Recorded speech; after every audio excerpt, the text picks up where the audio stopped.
ਅਸੀਂ ਆਜ਼ਾਦ ਹਾਂ ਤੇ ਰਵਾਂਗੇ, ਕੋਈ ਤਾਕਤ ਸਾਡੀ ਆਜ਼ਾਦੀ ਨਹੀਂ ਛੀਨ ਸਕਦੀ। ਯੌਮ ਤਕਬੀਰ ਤੇ ਵਜ਼ੀਰ ਆਜ਼ਮ ਨੇ ਆਪਣੇ ਪੈਗਾਮ ਵਿੱਚ ਕਿਹਾ ਹੈ ਕਿ ਯੌਮ ਤਕਬੀਰ ਇਸ ਅਜ਼ਮ ਦਾ ਇਜ਼ਹਾਰ ਸੀ ਕਿ ਅਸੀਂ ਆਜ਼ਾਦ ਹਾਂ ਤੇ ਆਜ਼ਾਦੀ ਹੀ ਰਵਾਂਗੇ। ਸਾਡੀ ਆਜ਼ਾਦੀ, ਖੁਦ ਮੁਖਤਾਰੀ, ਕੌਮੀ ਵਕਾਰ ਤੇ ਦਿਫਾ ਸਾਡੇ ਲਈ ਹਰ ਚੀਜ਼ ਤੋਂ ਪਿਆਰੀ ਹੈ। ਨਵਾਜ਼ ਸ਼ਰੀਫ ਨੇ ਮੁਲਕੀ ਦਿਫਾ ਨਾਕਾਬਲੇ ਤਸਖੀਰ ਬਣਾ ਕੇ ਪਾਕਿਸਤਾਨ ਨੂੰ ਇਸਲਾਮੀ ਦੁਨੀਆ ਦੀ ਪਹਿਲੀ ਤੇ ਦੁਨੀਆ ਦੀ 7ਵੀਂ ਐਟਮੀ ਤਾਕਤ ਬਣਾਇਆ। वज़ीर आज़म का मज़ीद कहना सी कि मादरे वतन ਲਈ बेनज़ीर भुट्टो ने सियासी इख्तलाफ भुला के इतिहाद का मुजाहरा किया। जब गल पाकिस्तान दी आ जाए तो साढ़े सियासी इख्तलाफ, मुफाद ते तकसीम सब खत्म हो जाते हैं। याद रहे कि 28 मई 1998 ਨੂੰ भारत के एटमी धमाकों के जवाब में पाकिस्तान ने एटमी धमाके किए सी ते मुस्लिम दुनिया की पहली ते दुनिया की 7ਵੀਂ एटमी ताकत बनने का एजाज़ हासिल किया सी। एजेंसियां ने दो तरफा की मनसूबाबंदी की गुफ्तगू पकड़ ली। इस ते अज रात अमल होना सी। हंगामी प्रेस कॉन्फ्रेंस करते हुए राना सनाउल्लाह का कहना सी कि मुल्क की एजेंसियां ने एक गुफ्तगू पकड़ी है। गुफ्तगू PTI रहनुमा के घर छापे के मुतलिक है। दूसरा ड्रामा यह सी कि मकसद सी कि रैबैक का इल्ज़ाम कानून नाफिज करने वाले इदारे ते लाया जाए तो रैबैक का मामला आलमी सतह पर उठाया जाए। इन्हों का कहना सी कि मनसूबा बनाया गया। किसी PTI रहनुमा के घर छापे के दौरान फायरिंग भी हुई।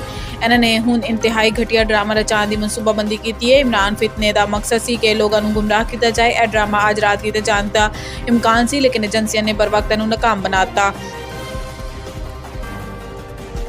पूरा मन एहतजाज करने वाली खवातीन दे नाल कदी इतना बुरा सलूक नहीं होया। एक बयान में राना सनाउल्लाह की प्रेस कॉन्फ्रेंस से रद्द अमल देते हुए चेयरमैन PTI इमरान खान का कहना सी कि पूरा मन एहतजाज करने वाली खातून के नाल कदे भी रियासत की तरफों इतना बुरा सलूक ते हरासा नहीं किया गया जितना इस फाशिस्ट हुकूमत ने किया।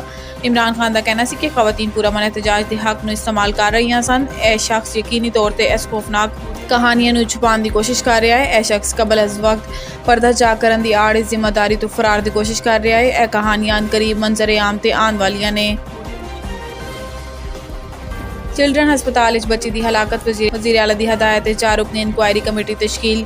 निगरान वज़ीर आला की हदायत महकमा सेहत ने वाक़े के मुतालिक 4 रुकनी इंक्वायरी कमेटी तश्कील देती। एडिशनल सैक्रटरी स्टैबलिशमेंट समेत 4 रुकनी टीम वाक़े की तहकीकात करेगी। Committee additional secretary establishment professor Azhar, professor Aamir Naseer ते मुश्ताक अहमद शामिल ने। इस हवाले तो जारी मरासले किया गया है कि कमेटी बच्चे के जाँ भाग होने की वजूहत की मुकम्मल तहकीकात करे। शफाफ इंक्वायरी लिए रिकॉर्ड की जाँच पड़ताल ते जरूरी शवाहिद इकट्ठे किए जान।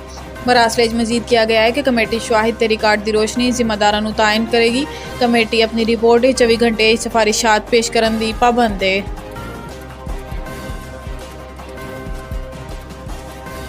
PTI की टूट फूट तो बाद जहांगीर तरीन सियासी महाज से सरगर्म। जहांगीर तरीन ने पाकपतन के साबिक MNA मुहम्मद शाह खग्गा नूं लाहौर मुलाकात की। मुलाकात ही साबिक रुकन पंजाब असम्बली सईद अकबर नवानी ते वज़ीर आज़म के मुआवने खसूसी ओन चौधरी भी शरीक सन। मुलाकात ही सियासी सूरत हाल ते आइंदे दे लाई अमल ते मुशावरत हुई। PTI के नाराज़ रहनुमा जहांगीर तरीन तो मुख्तलिफ सियासी शख्सियात के राबतों ते मुलाकातों का सिलसिला जारी है। जहांगीर तरीन मुलाकातों ते मुशावरत तो बाद जल्द अपने सियासी लाई अमल का ऐलान करेंगे। वाज़ेह रहे कि तहरीक इंसाफ के साबिक रहनुमा जहांगीर तरीन ने कौमी सतह पर नई सियासी जमात बनाने का फैसला किया है। पार्टी की तश्कील के सिलसिले जहांगीर तरीन कराची, अंदरून सिंध, KP ते बलोचिस्तान तो भी अहम रहनुमावां नाल राबते च ने। मुतअद्दिद रहनुमावां ने जहांगीर तरीन दे नाल शमूलियत लई रजामंदी जाहिर कर दी है।